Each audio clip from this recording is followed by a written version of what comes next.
What's up, everybody? Welcome to Athletes Wire. I'm Gary Sheffield Jr. along with my new partner, Trent Goodrich. Hey, what's up, guys? Gary's down in the Goodrich studio where many NCAA 14 football championships have been made, so we're excited to get this thing going. Yeah, and we just wanted to make sure that you guys are actually subscribing to our YouTube channel. There should be a big red button right at the bottom, and we got a ton of content going on right now. We've got the NBA, we got football offseason, March Madness, MLB free agents actually aren't signing, and obviously we've got the free agency coming up for the NBA. A lot of trades are going down. Obviously we got Anthony Davis, the whole situation going on. What do you think about that? Well, so Anthony Davis, the Pelicans are looking to move him, and they're looking for a suitable trade partner. They know they can't go to the Celtics or Kyrie because Kyrie's there. So they're looking for other suitors. The Lakers seem like the most likely just because of Anthony Davis's connection to Clutch Sports and LeBron James. And it's always been LeBron's goal to get another superstar down there to Los Angeles with him, give him another chance to win a title. So the Pelicans were mulling that, and in the end they decided that offer wasn't good enough, that they wanted to wait for the off season to see whether or not they could make a deal with the Celtics or another team like the Knicks. So their offer was, the Lakers' offer was Lonzo Ball, Kyle Kuzma, Brandon Ingram, Josh Hart, Zubac, Kentavious Caldwell-Pope, and 2 first-round picks for just Anthony Davis, and then they were going to eat some salary to make the deal work out. And the Pelicans decided that wasn't enough, that they wanted to do something else. They actually asked for more picks. They were looking for 6 to 8 total from the Lakers, which is just an insane number of picks. Do you actually think Danny Ainge is actually going to outbid them? Well, so that's going to be, the issue here for the Celtics is all this rests on Kyrie, and Kyrie's decision of whether or not he wants to continue playing in Boston is going to, make a big difference as to whether they can actually get Anthony Davis up there. What do you think if Kyrie leaves? Do you think the Celtics still trade for him? I don't think the Celtics will be able to trade for Anthony Davis at that point, because he's only under contract for one more season after this year. And so if Kyrie's leaving Boston and now Boston's primary assets are Jason Tatum, Jaylen Brown, and some picks, now you're looking at, okay, well, if we trade Jason Tatum for Anthony Davis and Anthony Davis leaves at the end of the season, well, now we have no one. We've traded away Anthony Davis. We've probably traded away Jaylen Brown or a couple other pieces. We've lost some picks, right? And now our superstar is left, and we haven't got anything back for him either. So it's definitely a risky move to make the move for Anthony Davis. It could definitely work out, but I would think there's a lot higher chance for it to be a disaster if you end up bringing Anthony Davis in and he leaves. Right, so we're talking about the Boston Celtics. They're supposed to be the biggest bidder, but the thing is, the Knicks are obviously going to be big players. A lot of people think that, we're looking at the math here. They have a 40.1% chance to get a top 3 pick in the draft. Isn't a number 1 through 3 pick in this draft, isn't that a bigger offer than what the Celtics can offer? It looks like it's all about hope. You're trying to create this sense for the Pelicans. They want to create hope that they're not giving up the face of their franchise for nothing. They're not giving it up for, maybe above average parts. And I think that's part of the reason why they don't see the Lakers offer as tremendous, is because, you don't know if Kyle Kuzma is going to ever turn into any kind of superstar. They're worried about Brandon Ingram and his growth. So, you're worried about that. So a 1 through 3 pick in this draft, you're basically weighing, if Kyrie stays, you're weighing whether you'd rather have Jason Tatum or you'd rather have a Zion Williams, RJ Barrett, or maybe a Ja Morant. You're trying to find out, which one of those you value more. And then on top of that, with the Knicks trade, you could also be looking at bringing in Kevin Knox and Alonzo Trier to help out your roster. And that would be big, because then, the Knicks end up with Anthony Davis, and they're probably going to look for assurances for Kevin Durant and Kyrie, or, some combination of free agents with their 2 max slots being open. Right. They want to look for that. And then, the Pelicans get the hope with Knox, Trier, and a pick that could turn into, you know, a superstar, because that's what they want. You want the hope, you want the superstar, and if the pick's going to fall outside the top 3, then, you know, that all of a sudden the Knicks package doesn't look nearly as good, because the depth in the depth in the NBA draft just doesn't last as long as any other draft. Right. So obviously the New York Knicks, if they did, the chances, we're looking at the numbers, the chances are they're not going to get the pick. And let's just say they do. If you're the New York Knicks, obviously they're not going to make the trade unless they have assurances from Kyrie Irving and Kevin Durant, because if they have that and they can make the deal for Anthony Davis, you're not putting a trio together of Anthony Davis, Kyrie Irving, and Kevin Durant, which wins now. To be honest with you, I can't see much anybody else in the league can do to beat that. But for the New York Knicks, if the Pelicans don't want to make the deal with them, they can settle with Ja Morant, Kevin Knox, and Alonzo Trier, and they've got $60 million to spend. We talked off the air that they don't have to spend that money. You can just still stay at the bottom of the league and how much money you're spending, and wait for the real free agents to actually agree to come play with you once they start winning. So I think a lot of people and fan bases put so much pressure to spend money when you've got it, when you can't get yourself locked up in these contracts with a player like Jimmy Butler, because there's going to be somebody out there that spends $35 million, $45 million on Jimmy Butler. And to be honest with you, they're just spending money just to spend it, because I feel like many people are in agreement that he's not worth a $160 million contract over 4 years. That just doesn't make sense. And the New York Knicks, the way they've always operated is they've always thought that we can bring in the max player and that's going to matter to us. And you've got to bring in the right guy. It just can't be some other max player. They're not all treated the same. Kemba Walker's going to be another max player, where, to be honest with you, if they end up settling for Jimmy Butler and Kemba Walker, to be honest with you, that's a failure for the New York Knicks. That's not some win now move. You're just the Hornets in New York City with a nicer arena and richer fans. That's something that I can't see myself being interested in. And the Pelicans, I feel they're going to pull the trigger on the Celtics deal no matter what, as long as Tatum's in it. They obviously feel Tatum's a better player than Ingram, Kuzma, and we're looking at Josh Hart and Zubac, and they're trying to make him throw in all those picks. That lets you know what they think of those players. But if Jason Tatum is no longer involved, the Celtics can always pull back Jason Tatum. And what now? It throws him either to the Lakers or now the Knicks are involved. And so it's just going to be interesting to see, you know, where they end up heading all these trade picks, because the New York Knicks are really putting all their eggs in one basket, hoping that their luck is, they strike gold in the lottery.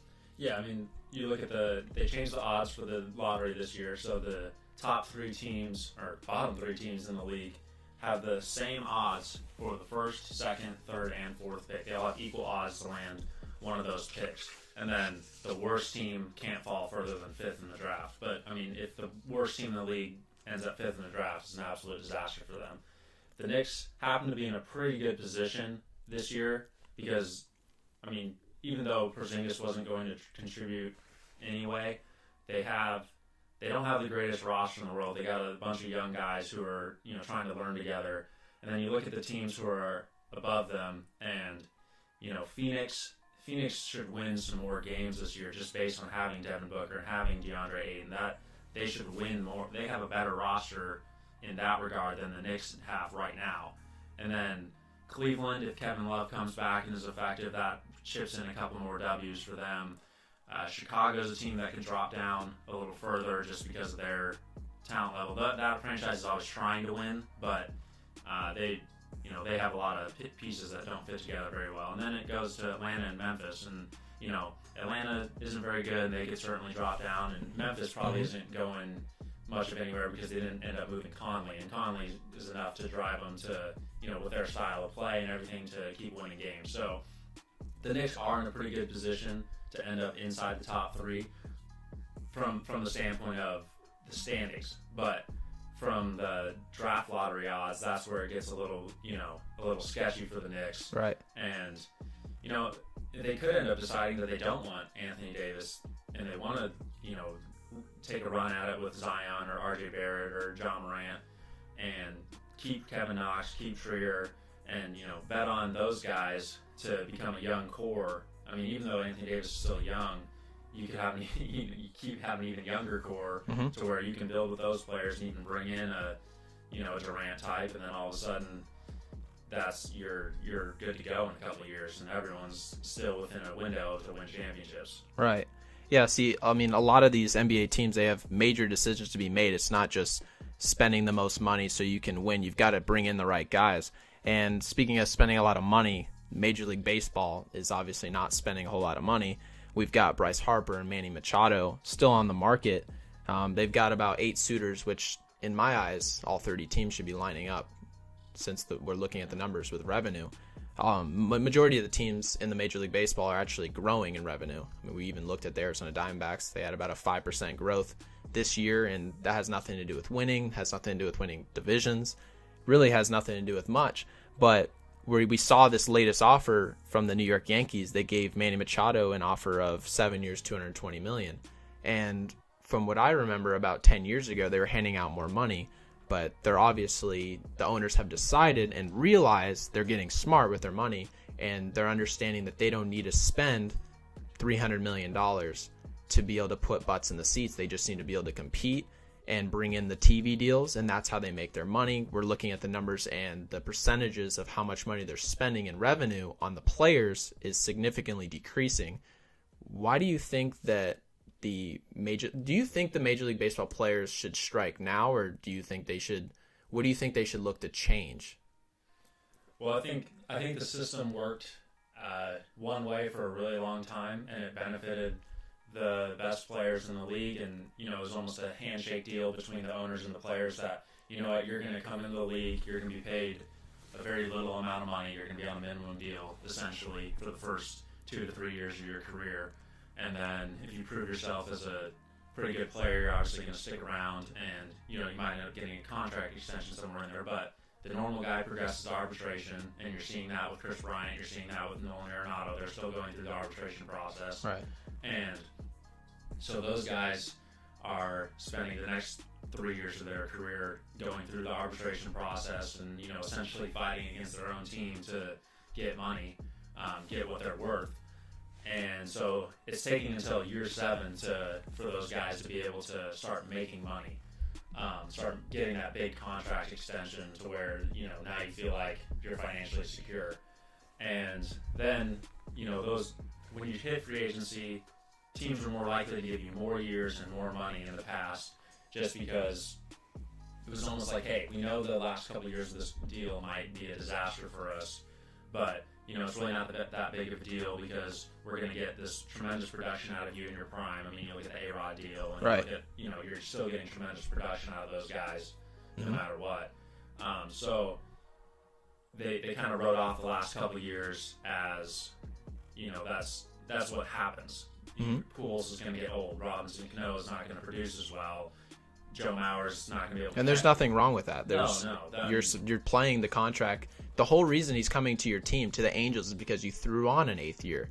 That's the whole reason he's selecting to come to Anaheim. Your window to win is supposed to be the first 3 or 4 years he gets there. And if that fails, then yes, you can look at the contract as a failure for your organization. But I wouldn't say if the Yankees, let's say if they sign Bryce Harper to a 12-year deal and he's not good in the last 4 years of that deal and they win 3 or 4 World Series, isn't that a success?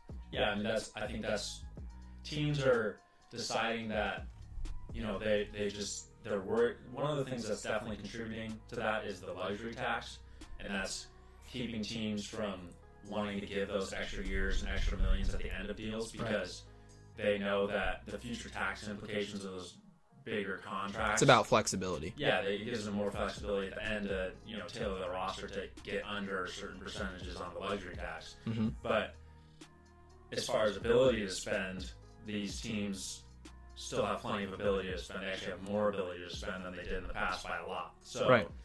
I mean, that's something that's still going on. Yeah, you speak on that, but we actually pulled up a chart of the New York Yankees spending, because I know Hal Steinbrenner has spoken publicly and said, hey, look, we're spending over $200 million. People should be happy.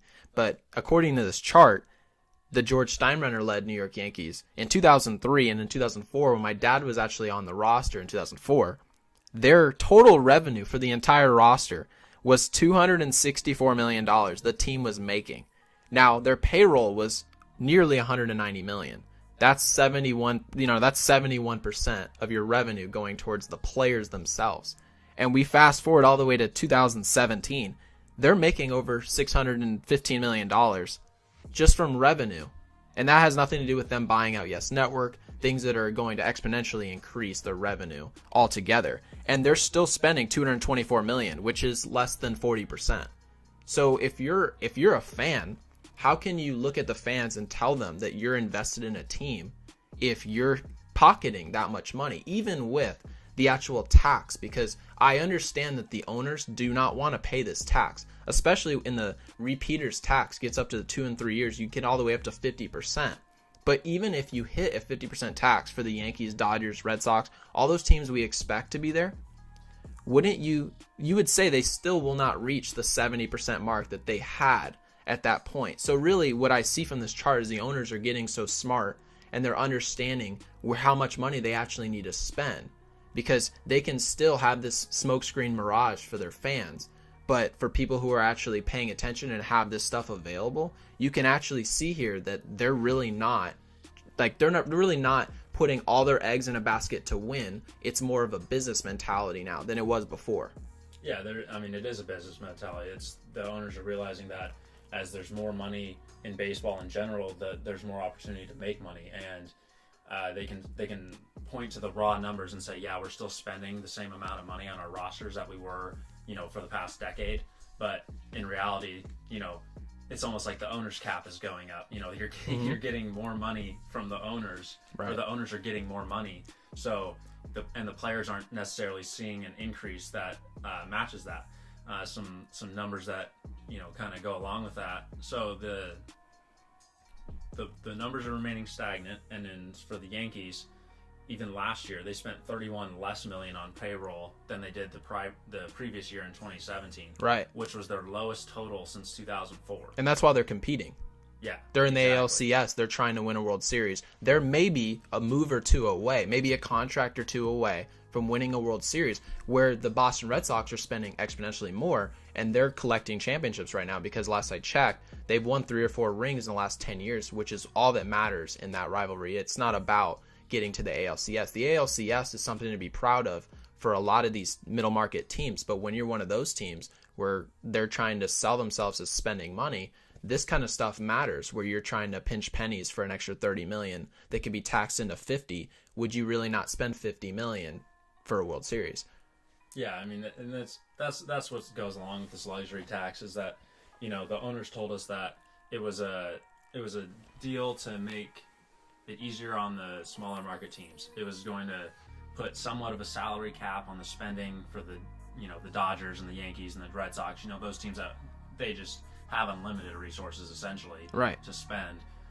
This was going to help make smaller market teams more competitive, and to a certain extent, you see smaller market teams jumping up every once in a while and making the playoffs. The Brewers had a nice run this year, but it's a short run. It's a short-lived run. They eventually have to sell and those teams still haven't proven their willingness to actually extend their players or right, keep their homegrown talent.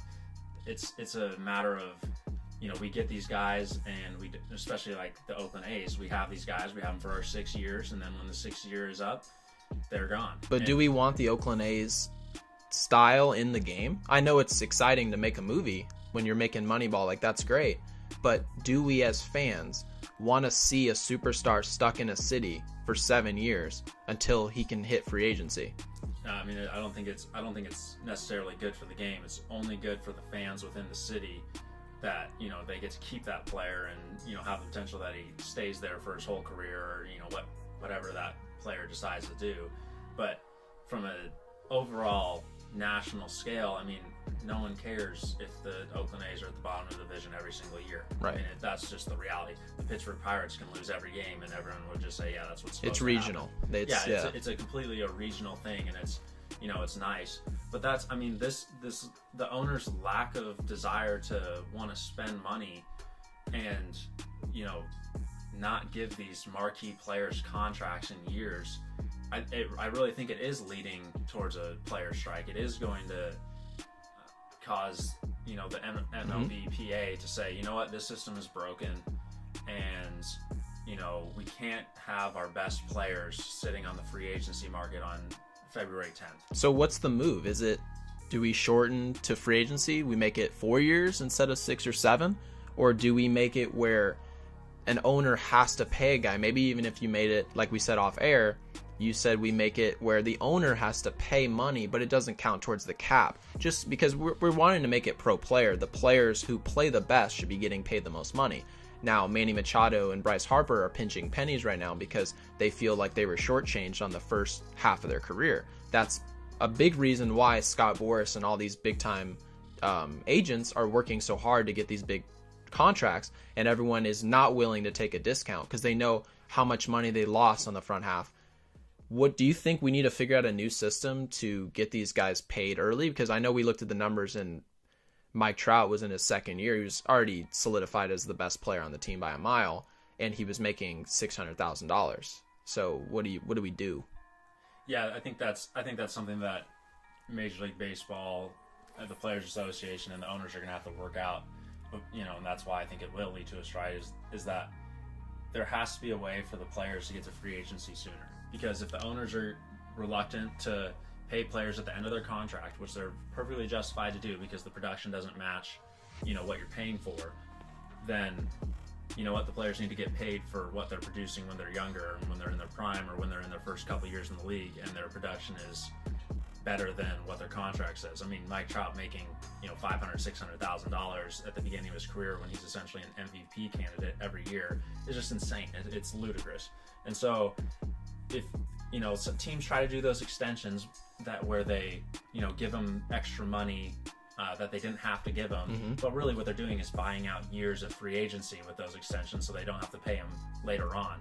So going to a free agency system where the players in his 5th year now he is a free agent after 4 years, doing something like that, where you're eliminating a year of contract renewal and a year of arbitration, or you eliminate 2 years of arbitration. I mean, these long-standing institutions in baseball don't need to stand when obviously the owners and the analytics are tearing down every other aspect of the game, on the field and with player development and all that. Because they're saying that wins are worth $8 million now. Yeah, and that's part of why Bryce isn't getting paid.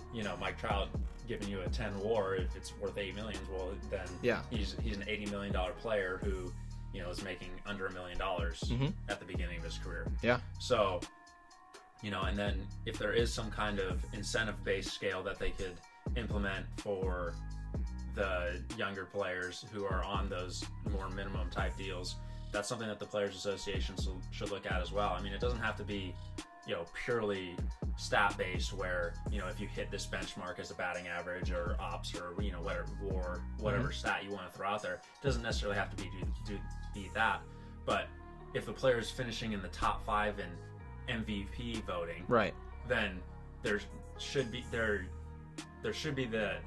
conversation out there that turns into extra compensation for the player. You shouldn't be making under $1 million if you win a Gold Glove and you're a Silver Slugger award winner. There obviously should be clauses in these contracts. We're complex enough. We can figure out WAR, offensive WAR, defensive WAR, where to shift guys. I'm sure we can figure out an incentive-based contracts. These guys are smart enough. Scott Boras, all these guys are smart enough to figure that out. I'm sure Tony Clark up in the Players Association is smart enough to figure out a new system where Mike Trout isn't making under $1 million. Mike Trout should be rich in year 2. Well, and don't forget that, it's not just the Mike Trouts and the Bryce Harpers of the world who, they're still going to sign their giant deal. They're still going to make an ungodly amount of money. And, we still want the balance to sway back towards the player's favor. But think about all the guys who are having a more difficult time signing, having a more difficult time getting deals, even when they hit free agency altogether. Because, teams are looking at their advanced stats and saying, okay, well, we can sign this guy to, what used to be a market rate deal and market rate years. Or we can just call up a rookie who's going to give us 90% of the production, and we're going to pay him $500,000, and we'll stay way under the luxury tax. And that model's shown to still make money. You don't need to win a World Series. No, you're making money off of regional television networks, and you're making money off ticket sales and concessions. So, that as it becomes more of a business, the players need to treat it as more of a business, and they need to fight to gain compensation earlier on in their careers, because otherwise, you know, these guys who are in their sixth year and they're mid-level major league players, they're going to find themselves out of a job longer and longer into the season, to the point where they're not even going to be wanted anymore. Right. So obviously we're going to be back on the mic later this week, because now that spring training is coming in, I'm sure Manny Machado and Bryce Harper should be signing here pretty soon. So as soon as that concludes, I'm sure we'll have another episode to actually discuss, because if those numbers of 7 years, 220 million come out, that is, I mean, that's not a great offer considering the fact of what they wanted in the first place. So I just want to thank everybody for tuning in, and please don't forget to hit the subscribe button. So you actually got to see the first episode of me and Trent. So I hope you guys enjoy.